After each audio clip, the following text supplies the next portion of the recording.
domingo da Páscoa, exatamente.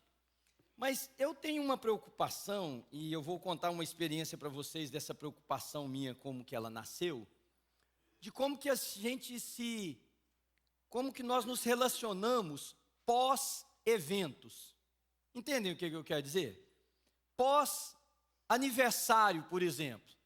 Você vai no aniversário e a casa está preparada, está cheia de balões, a mesa está posta, tem coisa arrumada, as mulheres todas se arrumaram direitinho, os homens nem sempre, mas as mulheres sempre dão muito valor a isso e capricham demais. Aí aquela alegria, quando dá ali para as 10 horas da noite, que o último convidado foi embora, você já reparou como é que fica a casa?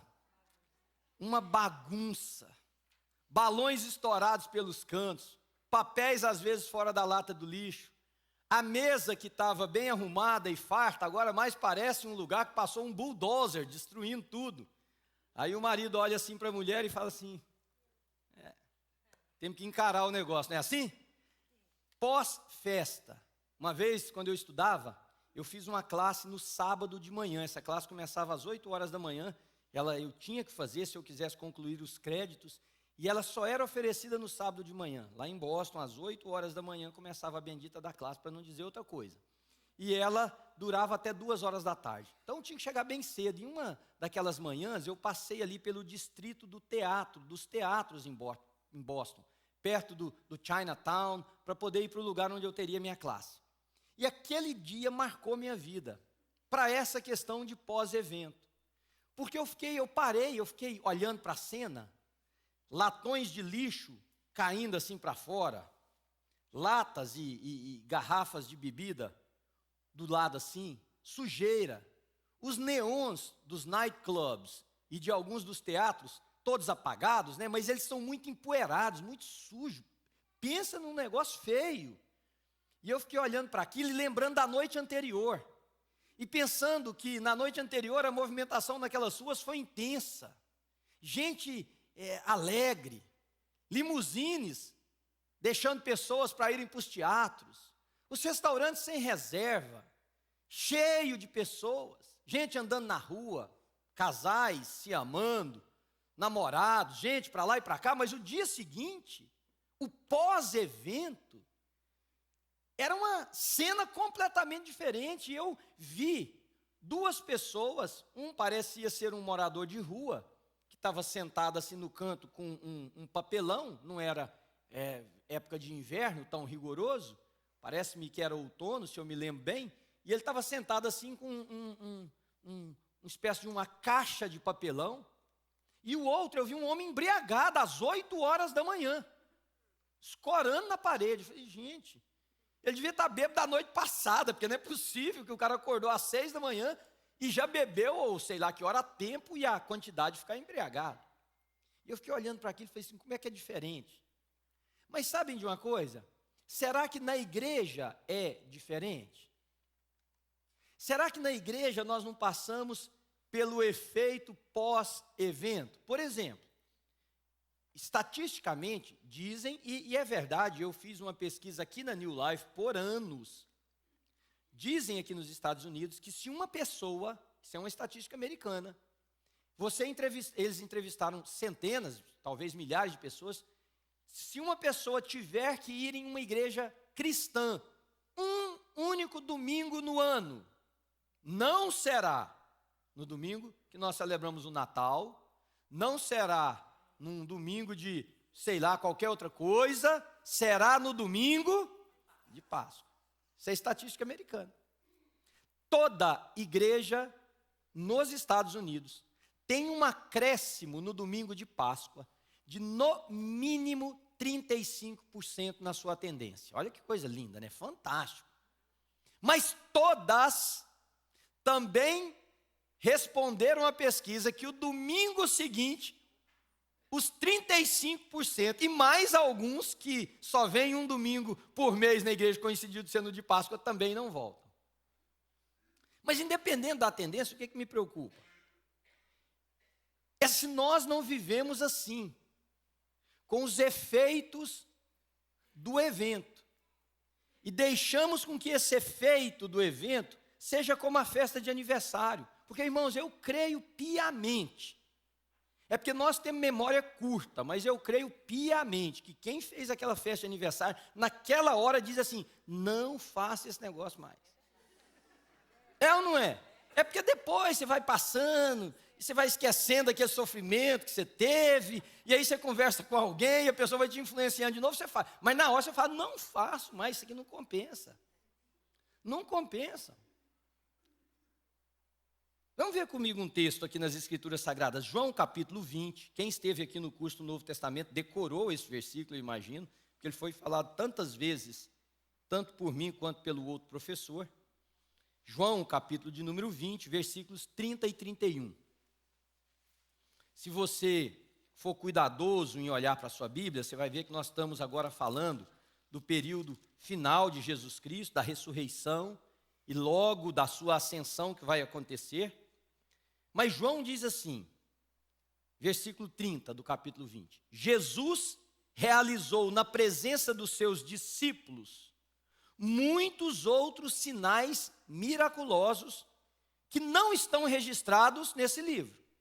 Então João já deixa claro que Jesus fez muito mais coisa que não está aqui. Aliás, o próprio João volta, se você virar a página da sua Bíblia, para o capítulo de número 20 e procurar o versículo de número 25, que é o último versículo do Evangelho de João, ele diz assim, Jesus fez muitas outras coisas que não estão aqui. Aliás, olha o que ele diz. Se fossem todas escritas, eu creio que não haveria lugar no mundo para armazenar todos os livros. Então João deixa claro que esse relato, ele é uma sinopse. Ele deixa claro que esse relato não é exaustivo. Ele deixa claro que esse relato não é completo. Não completo no sentido de que a Bíblia falte alguma coisa, não. Não é completo no sentido de ter tratado de tudo que Jesus fez. Aí você pode dizer, bom, então se é incompleto, porque isso aqui é igual conversa de casal. Não sei se você já reparou. Ou se acontece com você. Talvez não acontece com você, só com alguns outros casais por aí. Você mais sua esposa estão conversando e você diz uma coisa e o marido entende completamente diferente. Não sei se acontece isso. Ou o marido fala para a mulher e ela, de tudo que você falou, ela tira uma frase, já viu isso? Parece assim, você falou meia hora, ela gravou uma frase, fez um copy and paste. Ela copy, cortou. Na hora que acabou, que é a vez dela, ela fala só a frase. Mas você falou, mas se você pegar a frase, só tá de tudo que acompanhou. Não, mas você falou isso. Não é assim? Tem isso? Então, antes de você dizer assim, está incompleta então a Bíblia, o pastor disse que a Bíblia está incompleta. Não. Continua comigo. Jesus fez muito mais coisas do que essas que estão registradas nesse livro. Versículo 31. Estes, porém, estes aqui, ó, que está escrito aqui, o relato canônico, a manifestação de Deus através das páginas da Escritura Sagrada, esses aqui, olha, os evangelhos, aqueles, como Lucas inicia o seu evangelho dizendo que houve entre nós muitos que eles intentaram fazer uma narrativa ordenada dos fatos que entre nós aconteceram, também me pareceu bem, ó Teófilo, fazer acurada investigação de tudo o que entre nós aconteceu, baseado nas informações daqueles que foram testemunhas, daqueles que viveram com o nosso Senhor. Estes aqui, irmãos, foram escritos com uma finalidade, ou duas, ou uma finalidade dividida em duas. Esses, porém, foram escritos para quê? Para que creiam que Jesus é o Cristo, primeira coisa. Tudo isso aqui tem uma finalidade: levar-nos para Jesus Cristo de Nazaré e reconhecer que Jesus Cristo é o Deus que se fez homem e viveu entre nós. Primeira finalidade, para que creiam que Jesus, o filho do carpinteiro, como lá em Mateus capítulo 13, versículo 55 diz, não é este o filho do carpinteiro? Não é por acaso a sua mãe Maria e os seus irmãos Tiago, Judas? É este. Tudo isso foi escrito para que vocês creiam que o Jesus que nasceu em Belém, que criou-se em Nazaré, que foi chamado de Nazareno, que andava pelas regiões do Mar da Galileia, pregando o reino de Deus, esse Jesus comum, esse homem do dia a dia, esse homem que, esse trato que deram ali, foi um trato até assim, de certa forma, desrespeitoso. O filho do carpinteiro. Eles nem sequer falaram assim, não é o filho de José, porque para eles, pensa comigo, você está falando, mas José não era pai de Jesus? Não era pai de Jesus? Na nossa cabeça, pós-evento, lendo a Bíblia, um anjo, você está achando que o cara lá da mercearia, sabia assim, apareceu um anjo a José e disse, José, não temas em tomar Maria como tua esposa, pois aquilo que nela está sendo gerado é do Espírito Santo. E José falou assim, ô anjo, tudo certo, tudo resolvido, casar-me-ei com Maria? Vocês estão achando que o cara da mercearia sabe disso? Quem sabe disso? Nós, aqui agora lendo o negócio. Porque os evangelhos foram escritos pós-evento, relatos. Então o cara falou assim de forma simples, talvez até desprezando. Não é esse aí o filho do pintor? Não é esse aí o filho da cozinheira? Não é esse aí? O que ele está querendo dizer? Não é esse aí o cara que nós conhecemos, comum? Então isso aqui foi escrito para que eu e você saibamos que o cara comum é o próprio Deus que se fez homem e habitou entre nós. Amém? Louvado seja o nome do Senhor. É a finalidade do Evangelho, para que creiam que Jesus é o Cristo, Filho de Deus. E qual que é o desdobramento desta crença? Que não é apenas entender que existe, porque a Bíblia diz que até os demônios creem e tremem. Não é essa crença, não é a crença religiosa, não é a crença do paganismo evangélico, não, esse do pagador de tarifas a um Deus que cobra para você entrar no céu através dessa manifestação religiosa. Não, crer é muito mais do que isso que esse texto está dizendo. Crer é a entrega da nossa vida nas mãos do único e poderoso e verdadeiro Deus. Crendo, o que acontece? Tenhamos vida em seu nome. Então, domingo passado, nós celebramos, e as igrejas cheias. E olha, até a equipe de louvor nossa encheu a semana passada, vocês repararam? Até gente que você não sabia assim que cantava, estava aqui. O negócio foi, arrebanhou todo mundo, botou aqui, não ficou lindo? Ficou lindo, celebrativo, eu mesmo fiquei aqui encantado, admirado, maravilhado. E aquela celebração linda, e toda a igreja provavelmente foi a mesma coisa. Mas aqui, amém, Senhor mesmo. Agora, o que eu pergunto para você? Final de festa, acabou o culto da Páscoa, bagunça aqui, ó. Gente que falou assim, nossa, eu escutei um que falou, nossa, essa semana foi tensa demais, aqui. Por quê? Porque tiveram que ensaiar mais, tiveram que decorar mais músicas, provavelmente, estou aqui supondo, a pessoa não me disse isso. Teve mais pressão de certo da líder, que falou, olha, faz direito, arruma aí, conserta aqui, vamos para lá. Então a pessoa disse assim, acabou. E eu fico pensando quantos de nós sente isso. E não é que sente porque quer sentir. Porque você não diz assim, eu não quero mais festa de aniversário. Mas o sentimento vem, quando você querer ou não.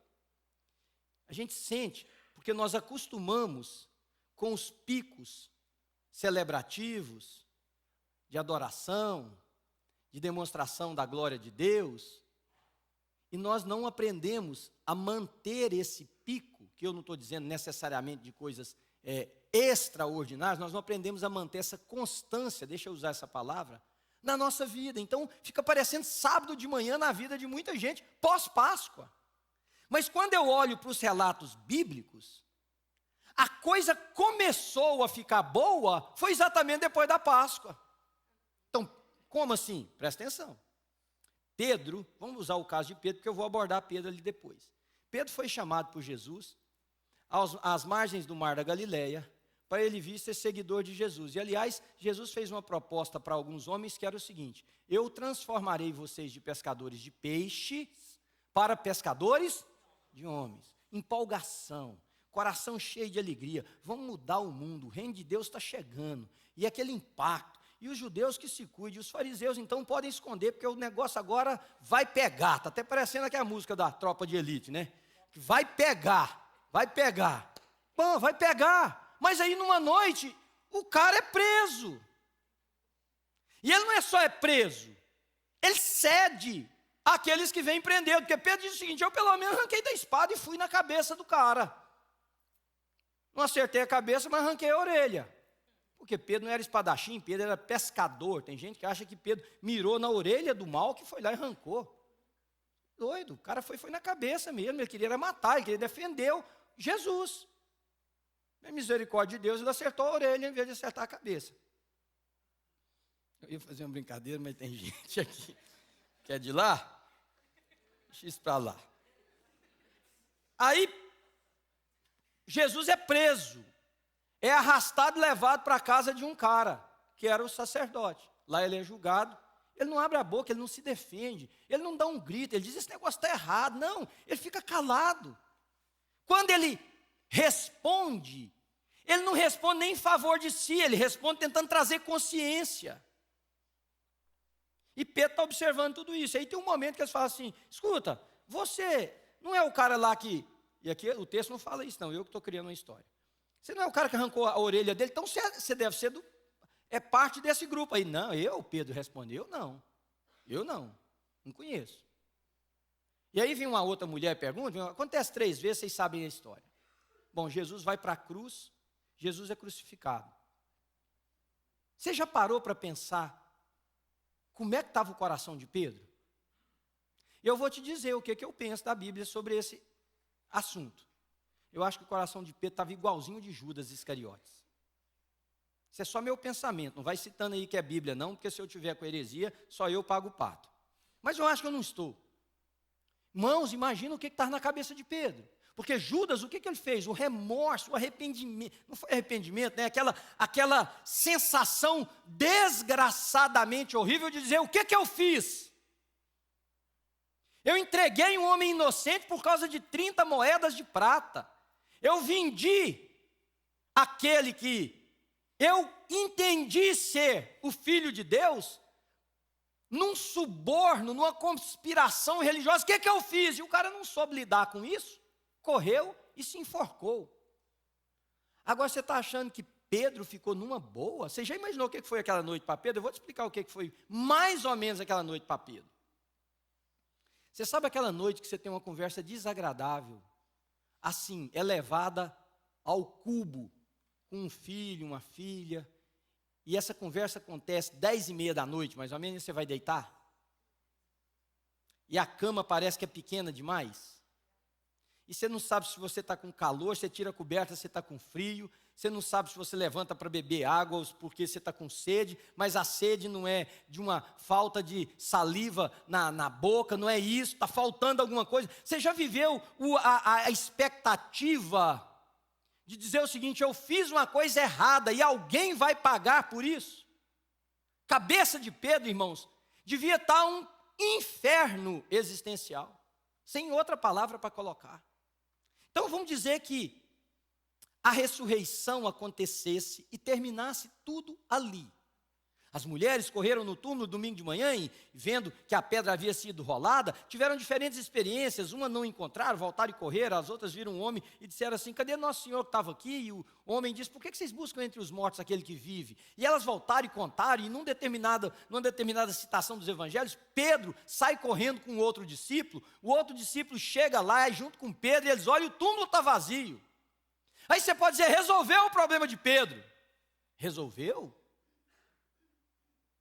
Eu vou te dizer o que isso é. Eu não sei se você, como pastor, parte da minha vida é conversar com pessoas e estar presente em situações que, às vezes, são muito difíceis para as pessoas. Mas eu já ouvi inúmeras pessoas dizer assim, eu e meu pai não conversávamos. Eu e a minha mãe tínhamos um problema sério há anos. E ele morreu, ou ela morreu, sem eu poder tratar isso. Eu não sei se tem alguém aqui com esse sentimento. Uma pessoa que se foi, você disse, eu precisava ter feito e não fiz. Sentimento de Pedro de ver, porque quando você lê um dos evangelhos, diz assim, que Pedro saiu meditando nestes acontecimentos. Eu fico imaginando, Pedro disse assim, poxa, o coração dele estava, eu traí, eu fiz, eu sabia, e chega lá, ele não está lá, e fala, e agora? Agora, o que aconteceu? Pedro não tinha a vida de Pedro, irmãos, eu me atrevo a dizer para vocês. A vida de Pedro teve um corte. E ela estaria 100% incompleta se tivesse terminado com a ressurreição. E daqui a pouco eu vou mostrar para vocês que eu não estou conversando de heresia. Então a Páscoa não é o fim em si mesmo. A Páscoa, vocês estão me entendendo o que eu quero dizer, né? Aquela celebração que nós tivemos domingo passado. Jesus nasceu, o túmulo está vazio, louvado seja Deus, que não permitiu que o nosso Senhor ficasse, Ele triunfou sobre a morte, louvado seja o Senhor. Não é o fim em si mesmo, porque se parar ali, muitos que cantaram aqui as músicas lindas que nós cantamos no domingo passado, vão enfrentar exatamente o que eu estou falando aqui. Ó. Veja comigo. Depois da ressurreição, aí que Jesus acertou o ponteiro da vida dos seus discípulos. Olha, acompanha comigo. Vamos lá. Primeiro, 2 deles indo no caminho de Emaús, Lucas capítulo 24. Voltando para casa. E eu gosto de imaginar a Bíblia, as cenas, né? Eu deixo passar assim na minha cabeça e eu crio um teatro para eu poder entender. Os caras estão voltando para casa. Quer ver mais ou menos o que é? Não deu certo aqui nos Estados Unidos. Não deu certo a minha imigração, por uma razão ou por outra. Você está no aeroporto, mala na mão, sentado naquelas cadeiras hiper desconfortáveis que eles têm. 2 horas de espera para eu embarcar. E você olhando para aquele relógio, cada minuto que passa está mais perto do seu fracasso se concretizar. Não é assim que a gente pensa? Vou voltar, não deu certo. Fali. Aqui no caso não era nem financeiramente, nesse caso nosso que eu estou citando, existencialmente. Isso é para você entender o peso do que eu estou falando. Eles estão voltando para Emaús, o pessoal acha que isso é um passeio de final de tarde. Estão voltando para Emaús. Né, estavam indo na estrada, e o texto revela, cabisbaixos, entristecidos, desanimados. Isso é pós-Páscoa, queridos. Isso é pós-ressurreição. Se não tivesse acontecido o que nós estamos olhando aqui nessa manhã, mesmo com toda a celebração da Páscoa, aqueles 2 discípulos estavam voltando desanimados, cabisbaixos, entristecidos. E é por isso que para muita gente a festa acabou no domingo passado e eles estão voltando para a vida, para o casamento, para as relações, para a sua história, cabisbaixos, desanimados, entristecidos. Vem Jesus, se coloca ao lado deles. Eu não vou citar o texto porque não é esse o ponto. Lá na frente, quando Jesus vai ameaça passar, eles falam assim, está ficando tarde, entra aqui e fica com a gente. Uma hospitalidade que era própria do ensinamento judaico, de cuidar do estrangeiro, era uma peregrinação, tinha muita gente voltando de Jerusalém por causa da Páscoa. Jesus entra, senta com ele, e quando ele pega o pão, ele parte o pão, diz que os olhos dele se abriram. Mas não foi o olho que abriu, o olho estava aberto. O que abriu? Abriu algo dentro. Porque o texto diz que eles encheram de alegria. Sabe o que eles fizeram? E aqui é eu brincando com o texto. Largaram o pão. Eles não comeram. Eles saíram correndo. E voltaram para onde? Para Jerusalém. Então, se tivesse acabado com a Páscoa, o que teria sido da vida dos 2 discípulos no caminho de Emaús? Voltado para Emaús?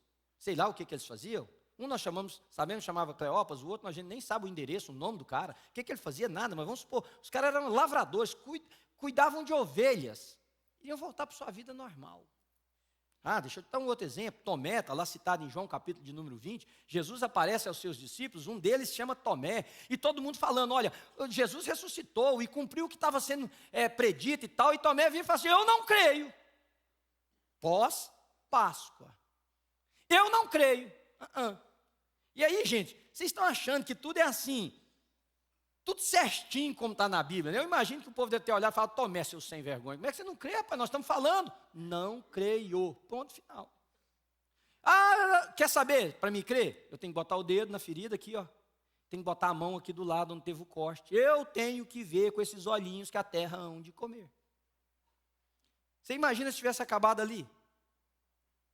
Já imaginou? Jesus ressuscitou, o túmulo está vazio. Ele ressuscitou, nós não estamos dizendo que não ressuscitou, ressuscitou. Mas me digam uma coisa, isso mudou na vida de Tomé alguma coisa? Vocês têm medo de responder, mas vocês sabem a resposta. não. Tanto que, pós-ressurreição, ele está dizendo, eu não creio não. E ele está lá junto com os amigos dele de caminhada. Mas Tomé, nós vimos o que Jesus fez lá com a mulher em tal lugar, com o rapaz que estava morto ali, com o coxo lá do lado de lá, com o cara que tinha a mão ressequida. Tomé, você viu tudo isso? Não creio, não creio, não creio. Pronto, acabou. Aí Jesus aparece para Tomé, pós-ressurreição. Tomé, vem cá, vamos resolver seu problema, Tomé. Tomé, bota aqui o dedo. Veja, sou eu mesmo, Tomé. Põe aqui a mão. E aí Tomé faz aquela declaração maravilhosa, né? Senhor meu, Deus meu. Mas se tivesse parado ali, e se tivesse acabado naquele domingo, como para muitos de vocês acabou no domingo passado, Jesus ressuscitou, cantamos, celebramos, pá, fechamos a porta, vamos arrumar a bagunça que ficou na casa, vamos voltar e descansar, vamos deitar e dormir naquele domingo na parte da tarde, porque o trabalho de manhã foi muito intenso. Mas eu vou dar mais outro exemplo para vocês do homem que eu citei agora há pouco, Pedro. Porque se você olhar em João capítulo 21, versículo de número 1 em diante, Jesus vem se encontrar com seus discípulos na praia. Vocês leem a Bíblia muito rápido. E o texto sagrado, aliás, deixa eu ler o texto sagrado para vocês um pouquinho, porque o meu tempo permite. Depois disso, Jesus apareceu novamente aos seus discípulos à margem do mar de Tiberíades.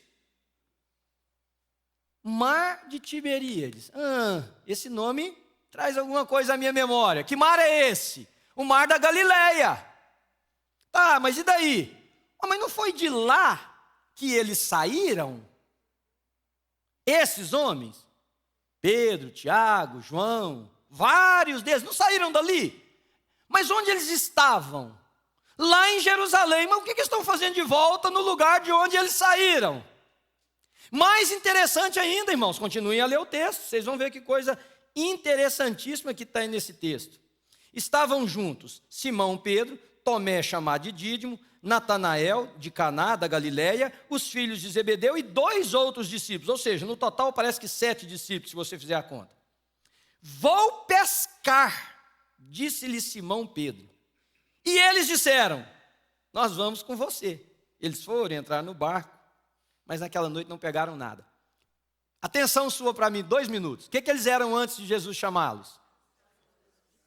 De quê? Mas Jesus não falou, vou transformar vocês em pescadores de homens? O que estão fazendo de volta na profissão antiga, gente?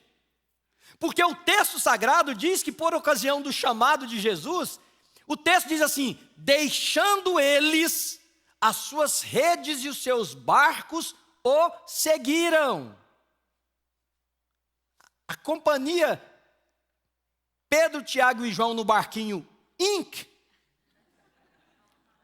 acabou no dia que Jesus chamou eles. Eles deixaram e foram seguindo Jesus. Mas agora eles estão de volta lá pescando. Ora, pós-ressurreição, eu fico imaginando, o que seria da vida desses 7 homens aqui que nós estamos citando? Se esse acontecimento agora da frente não tivesse acontecido, mas principalmente na vida de um, chamado Pedro, que está carregando o peso da traição, que está carregando a angústia de ter visto Jesus ressuscitado, e está carregando a dúvida de não saber cadê ele, porque ele foi lá e viu o túmulo vazio. Mas olha o texto, que coisa mais bacana. E esse texto é fantástico por causa disso, versículo de número 9. Aí fala que Jesus apareceu na praia e tal. Quando desembarcaram, viram ali na praia, e esse lugar em Israel é chamado de Primado de Pedro, inclusive, nós fizemos um culto lá dessa última viagem nossa. Viram ali uma fogueira, e peixes sobre a brasa e um pouco de pão. Peixes sobre o quê? A brasa. Depois desse encontro, é aquela famosa citação bíblica de que Jesus chega para Pedro e fala assim, Pedro, tu me amas mais do que isso? Conhece o texto, né? E Pedro responde, Senhor, tu sabes que eu te amo, e aquela conversa toda. Agora, vai em Lucas depois, Lucas 22, 55. Porque olha o que está acontecendo. Quando eles chegam, descem do barco, vêm para a praia. O escritor cita de forma muito especial uma palavra que só aparece 2 vezes no Novo Testamento, que é a palavra braseiro. A nossa tradução seria braseiro. Não é fogo, madeira, não é um fire pit. Braseiro, tinha brasa no chão. Só tem mais uma citação no Novo Testamento que aparece essa palavra. Sabe onde é que é? Lucas 22, 55. Agora, vá lá depois e leia o texto. Diz mais ou menos assim, que quando Jesus foi levado para a casa do sumo sacerdote, acenderam uma fogueira no pátio. Só que ali a fogueira não é fogueira, é a mesma palavra, braseiro. Mas o que aconteceu ali? Foi a primeira vez que perguntaram para Pedro, você é deles, é um deles. Pedro negou Jesus ao redor de um braseiro. Figura de imagem na cabeça, gravada à noite. Sabe aquele negócio quando você está apaixonado por alguém, aí você escuta uma música? Aí, já viu acontecer isso com você? Não sei se você já foi apaixonado, né? Ou está apaixonado. Você ouve uma música. Aí depois de tanto tempo, você ouve uma música, você ouve a música em outro lugar. Mas parece que você sente o cheiro do lugar onde estava. Parece que você revive a cena. Essa memória é o que estava em Pedro. Olha como que Jesus é cuidadoso para nos restaurar. Mas irmão, se tivesse acabado na ressurreição, se Jesus não tivesse aparecido para Pedro, e ele não falou isso, mas Pedro, olha o mesmo fogo aí no chão, Pedro. Está lembrando? Isso traz à sua memória alguma coisa, Pedro? Está vendo aí o fogo? Aquilo, por si só, se traduzia numa terapia para Pedro. Porque Pedro está dizendo, é o mesmo ambiente. É a mesma cena, onde eu traí.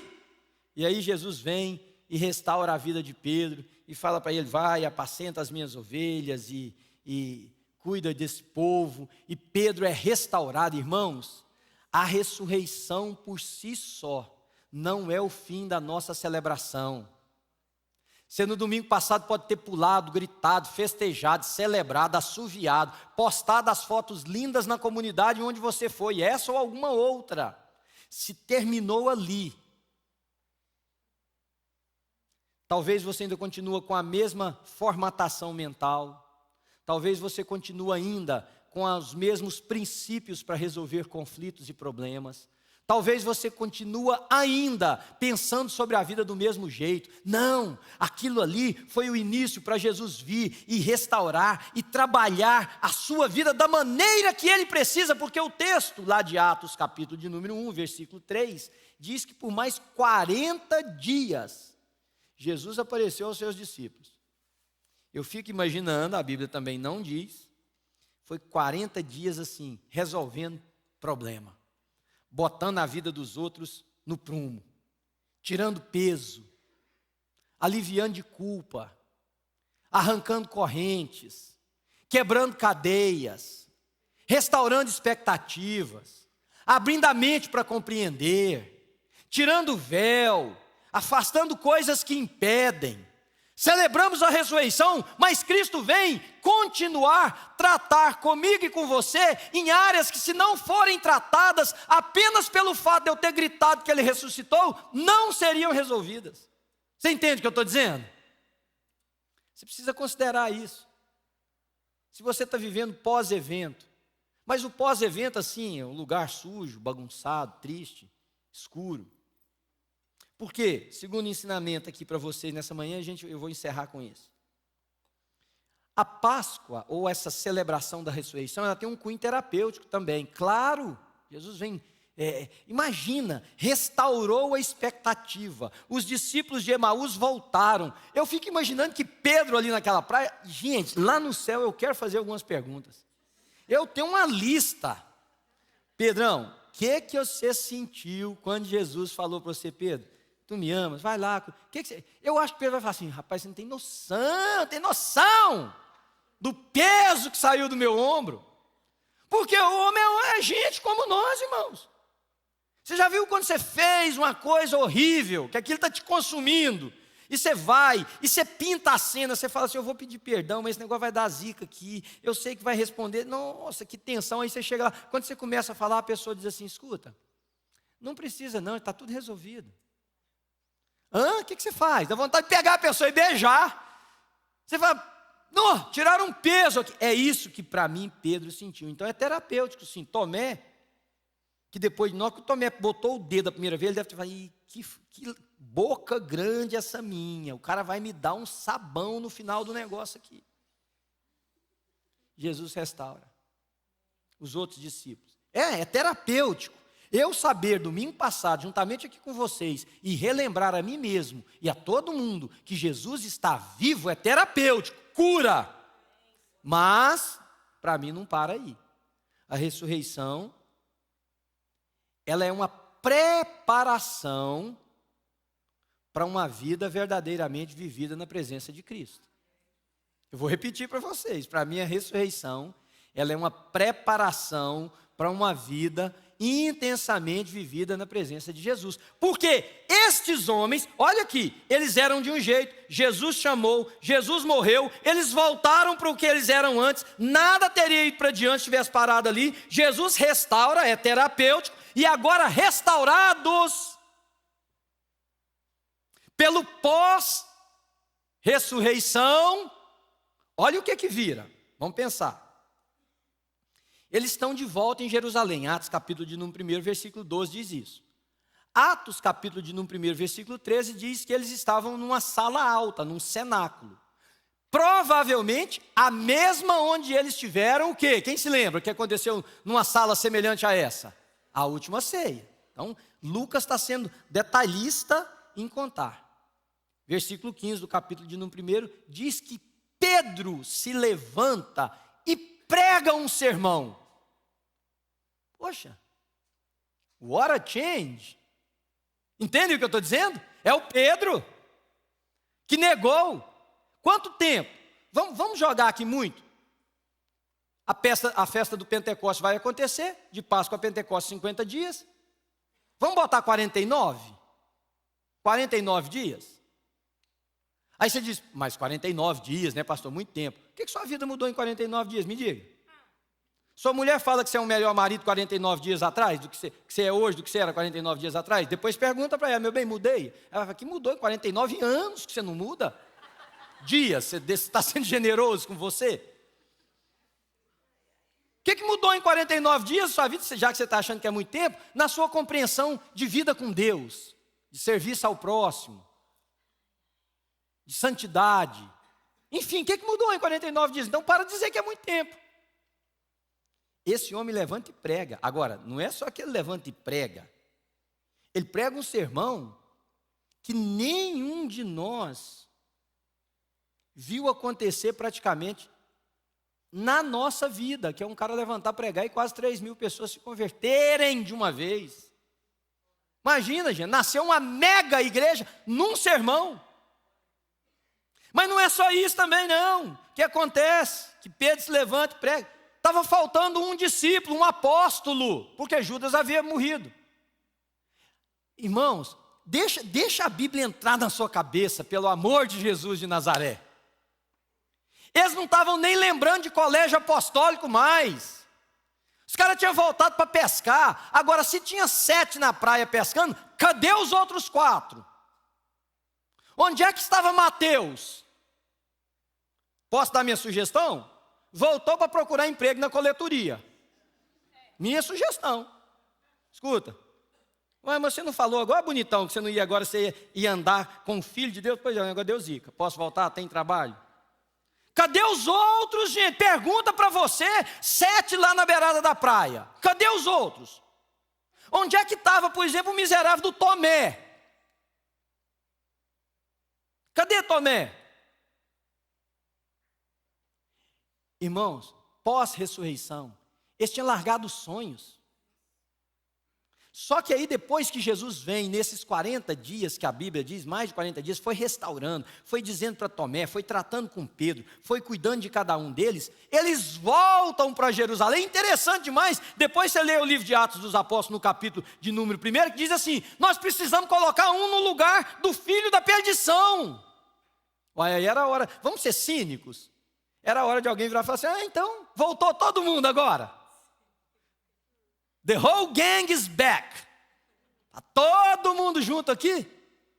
Mas é exatamente isso que acontece quando essa coisa terapêutica da ressurreição inunda o nosso coração. ela nos prepara para uma vida muito mais intensa com Jesus de Nazaré.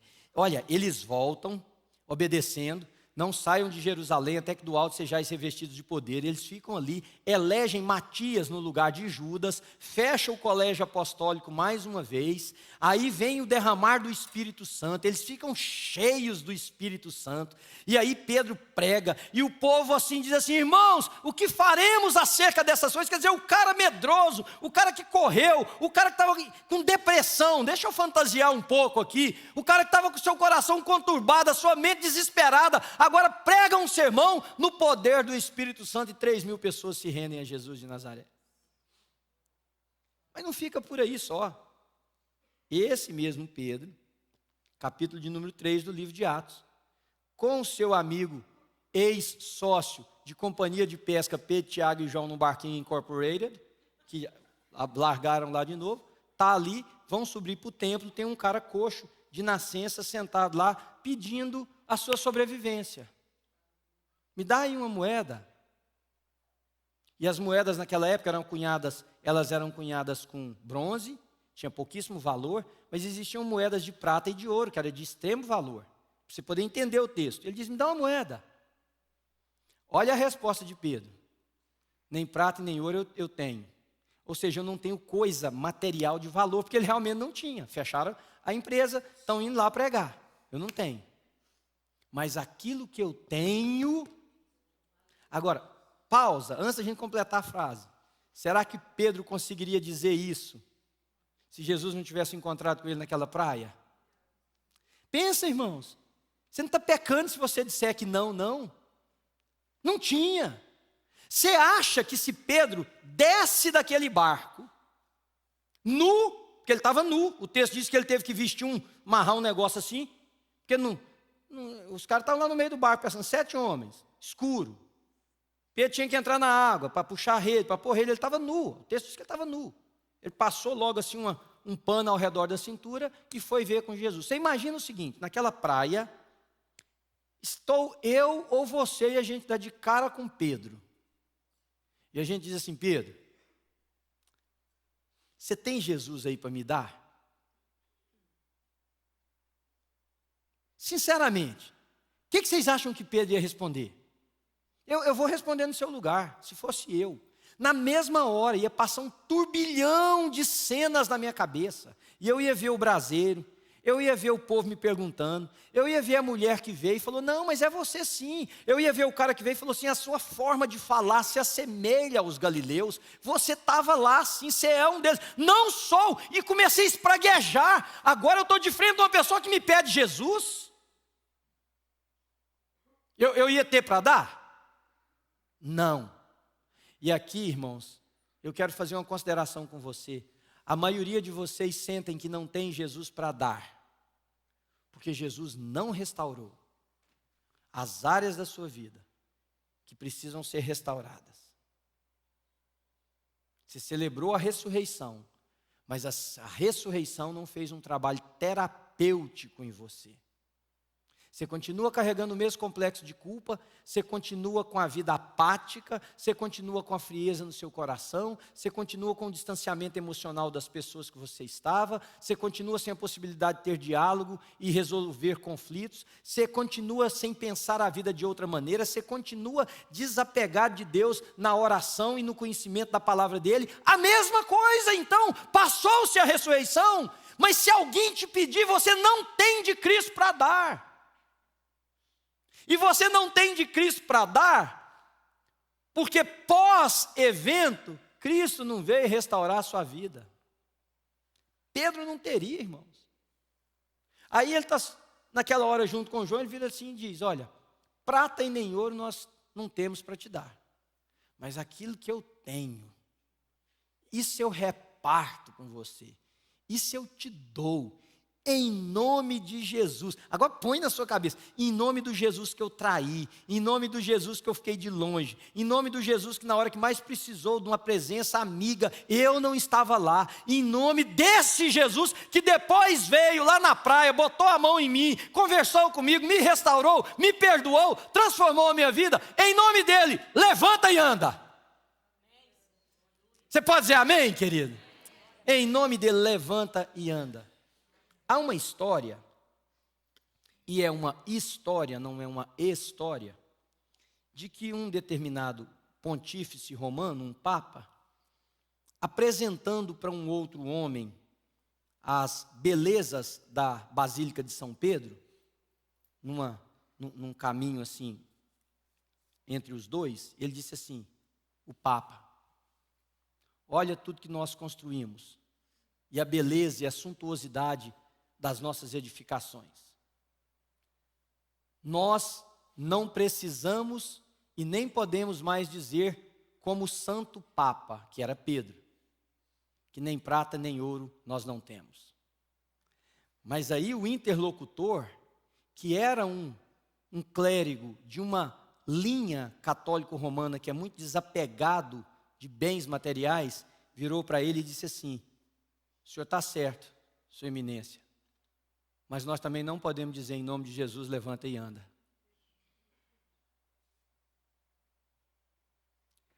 Eu fico imaginando quantas pessoas dentro da nossa comunidade não podem dizer para alguém, em nome de Jesus, levanta e anda. E não podem dizer porque eles próprios não estão levantando para andar. Porque Jesus ressuscitou, o túmulo está vazio. Celebramos isso. Gritamos, cantamos. Mas essa ressurreição não tratou uma área ou outra do nosso coração, irmãos. O tímido não adquiriu coragem. Os que carregam sentimento de culpa estão se tornando cada vez mais depressivos e doentes, porque não teve alívio. Aqueles que erraram não conseguiram encontrar perdão e ouvir de Jesus, está tratado, está perdoado. Aqueles que eram tímidos e cocheavam entre pensamentos diferentes, sem estabilidade, não conseguiram ouvir de Jesus o seguinte, escuta, põe o seu pé sobre a rocha, firma aqui. Vamos adiante. Aqueles que tinham dificuldade de crer, não conseguiram ouvir de Jesus o seguinte, o que ele diz para Tomé, Tomé, você creu porque viu, bem-aventurado é aquele que ainda vai crer, Tomé, sem ter visto o que você está vendo, sabe? E aqueles que se sentem órfãos, não ouviram de Jesus assim, eu sou o seu pai, você é meu filho amado. Minha preocupação é se a ressurreição do domingo passado e a celebração não se tornou festa de aniversário acabada. Mas eu quero convidar você para nós fazermos uma coisa nessa manhã. Esse mesmo Jesus que nós celebramos, que ressuscitou no domingo passado, ele é o mesmo Jesus que quer fazer com a sua vida o que ele fez com a vida de Tomé, com a vida de Pedro e com a vida dos demais discípulos que nós não temos relatos específicos sobre o nome de um ou de outro. Ele é o mesmo dos dois discípulos no caminho de Emaús, o mesmo. Eu fiz essa oração na minha vida, essa semana, e eu queria convidar você a fazer essa oração. Eu queria convidar você, querido, a dizer, Senhor, continua trabalhando na minha história, continua trabalhando na minha mente. Você ter coragem de falar assim, o Senhor ressuscitou, mas, Senhor, eu ainda guardo mágoas, eu ainda tenho rancores. O Senhor ressuscitou, eu cantei isso domingo passado, mas eu não consigo amar essa pessoa. O Senhor ressuscitou, mas lá em casa a relação conjugal está um caos. O Senhor ressuscitou, domingo passado toda a igreja estava cheia, mas meu coração está seco, Senhor. E aí eu queria que você sentisse Jesus vindo a você, porque Ele não ressuscitou para deixar marco histórico. Ele ressuscitou para que aqueles que são chamados segundo o seu propósito, sejam alcançados por Jesus de Nazaré. Eu queria que você entendesse isso nessa manhã, de todo o coração. Jesus vindo até você, botando a mão sobre você, dizendo, Manuel, porque eu ressuscitei, esses pecados seus estão perdoados, esse sentimento de culpa está retirado, essa relação conjugal desestabilizada pode ser tratada. Esse coração que está frio pode ser aquecido. Essa presença de Deus que você diz, não sentir mais agora, olha, porque eu ressuscitei, Manuel, estou aqui com você. Porque eu ressuscitei Paulo, Maria, João. Porque eu ressuscitei, eu vim aqui para dizer isso para você antes de eu subir para o céu. Para dizer para você que a ressurreição não é para marcar num calendário religioso uma atividade, não. É para você saber que mesmo eu tendo poder sobre a morte, eu me importo com você. Ora sim agora, querido, põe a mão no seu coração, vamos transformar esses últimos momentos nossos num momento de entrega a Deus. A ressurreição é terapêutica, mas muito mais que ser terapêutica, ela nos prepara para uma vida mais intensa com Jesus. Aqueles homens saíram dali, eles foram para Jerusalém, cheios do Espírito, eles pregaram o Evangelho, houve um rebuliço naquela cidade, as pessoas iam se convertendo. Agora eles não voltam mais para o barco, eles não voltam mais para a pesca, eles não voltam mais para o trabalho na coletoria, eles não voltam mais para Emaús. Dali eles vão levar o Evangelho, e o Evangelho chega no mundo, inclusive chegou a minha vida e a sua. Porque houve a preparação para uma vida mais intensa. Ora sobre isso na sua vida nessa manhã e diz: Senhor, eu quero essa vida mais intensa, Senhor. Vem cá, Pai, fala comigo. E eu estou pedindo a Deus, queridos, que haja libertação aqui nessa manhã. Algumas coisas sejam quebradas pelo poder da mão de Jesus Cristo. Mas eu estou pedindo a Deus que algumas das coisas quebradas sejam o seu próprio coração. Ele precisa ser quebrado. Precisa acontecer com você o que foi predito pelo profeta Ezequiel, que o Senhor viria, tiraria o nosso coração de pedra e nos daria um coração de carne e colocaria dentro dele o Espírito do Senhor. Eu estou orando para que haja quebrantamento, para que você se dobre diante da majestade de Jesus Cristo de Nazaré, ressurreto, e você agora se renda na presença dele e diz: Senhor, troca aqui o meu coração, eu preciso desse novo coração. E aí, irmãos, o que vai acontecer com uma comunidade que passou por um processo terapêutico, onde culpas foram retiradas, dores foram tratadas, medos foram afastados, mas que agora entenderam que em Jesus Cristo eles podem viver uma outra expectativa, porque estas coisas foram escritas para que creiais que Jesus é o Cristo, o Filho de Deus, e que crendo tenham vida no seu nome. Vida. Está com a mão no seu coração aí ainda, querido? Senhor Deus, fala com cada um de nós aqui nessa manhã. Eu ministro sobre a nossa congregação, sobre essa comunidade, sobre os irmãos aqui presentes. Espírito de Deus que desceu ali no Pentecostes, como línguas que de fogo, Senhor, e inundou o coração daquelas pessoas, para que eles fossem capazes de uma atividade sobrenatural, que é falar numa língua que não lhes era conhecida, para anunciar as belezas, as maravilhas de Jesus de Nazaré.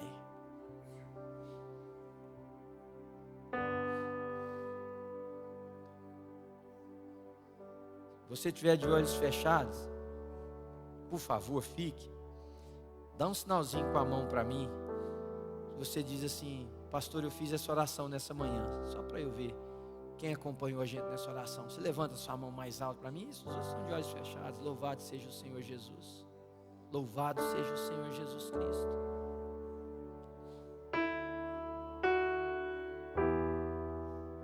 Esse é o poder da ressurreição. O túmulo ficou vazio, mas ao invés de voltar para as nossas velhas vidas,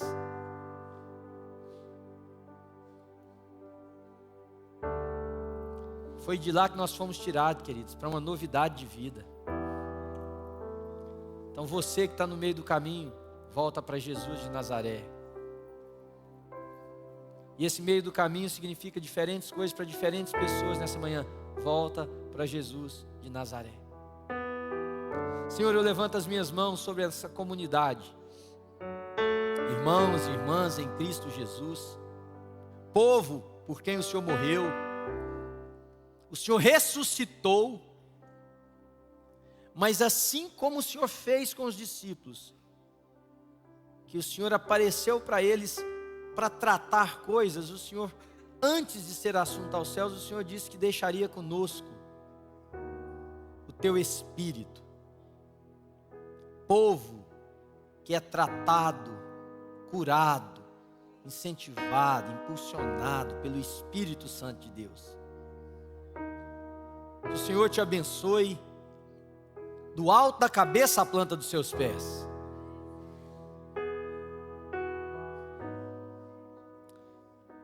Que milagre pode acontecer aqui agora de manhã. Milagre de Deus abrir sua mente para você poder olhar para a pessoa que está do seu lado de forma um pouquinho diferente. O milagre de uma informação nova vir no seu coração e na sua mente. Agora, pelo poder da ressurreição, você lidar com a vida diferente. Que o Senhor te abençoe e te guarde. Que o Senhor levante o seu rosto sobre você, tenha misericórdia de você. Que o Senhor sobre você levante a sua face e te dê paz. E essa paz que excede todo entendimento, guarde, irmão querido, pós-ressurreição, nossa mente, nosso coração, em Cristo Jesus.